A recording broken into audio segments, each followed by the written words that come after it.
Welcome, everyone. My name is Krieshen Ramkhelawan, the director of GISsat NV. I see a lot of familiar faces, but also a lot of new faces.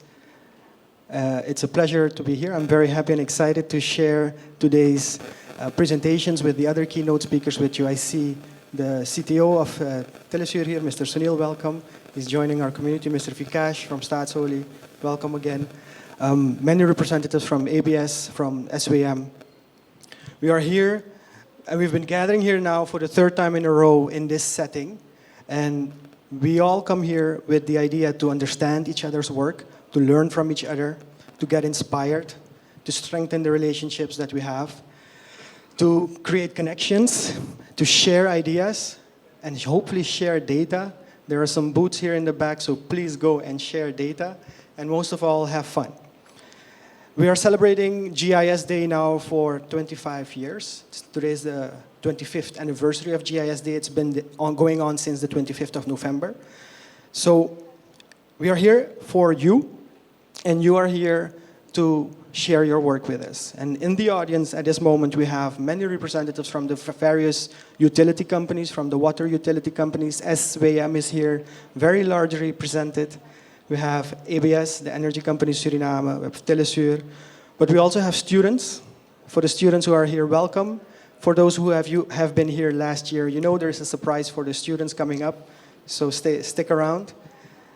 We have people from the National Environmental Authority, from the IDB representatives, and financial institutions. We're here to share and to see how all of us use geography as a platform and the GIS technology to address the challenges that we have in Suriname. The presentations that will be coming up, it's not me who's going to present it, but your colleagues who are actually doing the work, and they will be showing how they address these challenges. The theme of this year is GIS, Uniting Our Suriname.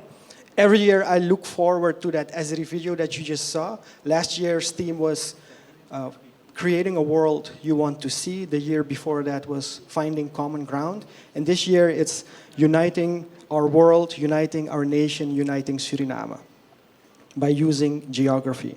But let's just take a moment. Laten we echt een moment nemen om te kijken naar dit mooie plaatje van ons planeet. This is our planet. This is planet Earth. We have only one.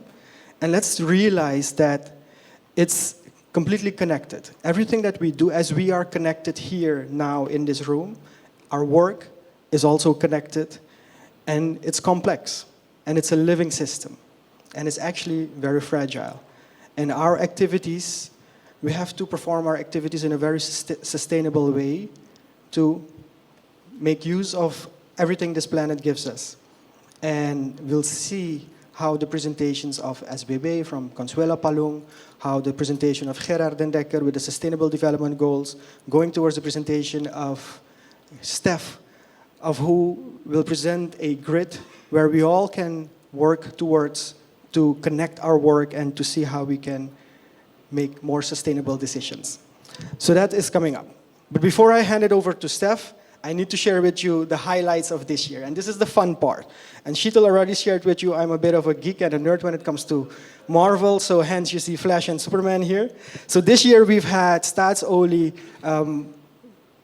with some very powerful initiatives going towards more innovation on their data management and data governance, where we had in the past more static images of the oil fields and all the data that's shared publicly on the Staatsolie Hydrocarbon Institute that will be now made more interactive in interactive maps, going towards a more dashboards and analytics. So there's a whole roadmap which begins with the interactive maps, the dashboards with analytics, story maps, and eventually a data hub where you and we as citizens of Suriname are able to also create our maps. So the interactive map is there. The dashboards are following very soon. Our colleague Vikash is here. If you have any questions during the networking, we can go to him. And they're honestly very interactive, very easy to use. So this is coming up soon. Story maps is also part of the journey. we have now on the Hydrocarbon Institute website, for the ones that have gone, I think the student that we have here has used the data on the Hydrocarbon Institute, and now we're bringing that information into story maps. We're using the same static images, we're georeferencing those and putting those into story maps. And eventually, we'll end up with a geo hub for this organization, in which you can go into and create your own maps with the authoritative data, engaging and gaining insights. Energy company, another highlight of this year. We've started with the drawing department, and we've shifted now throughout the whole ABS value chain. And the solutions that we see now is that besides the drawing department with the as-builds, we also have the planning and design department creating their designs in our GIS Pro. The facilities are now laid out and generating a bill of material within our GIS Pro. But throughout the value chain, the GIS technology is being used and leveraged to do analysis when it comes to pole accidents, to insights in dashboards. All these solutions are showcased at the ABS booth today. Lorraine is here. Lorraine is the tracker of this initiative. Thank you, Lorraine. I believe John and Mr. Eindhoven are still here, or they just left.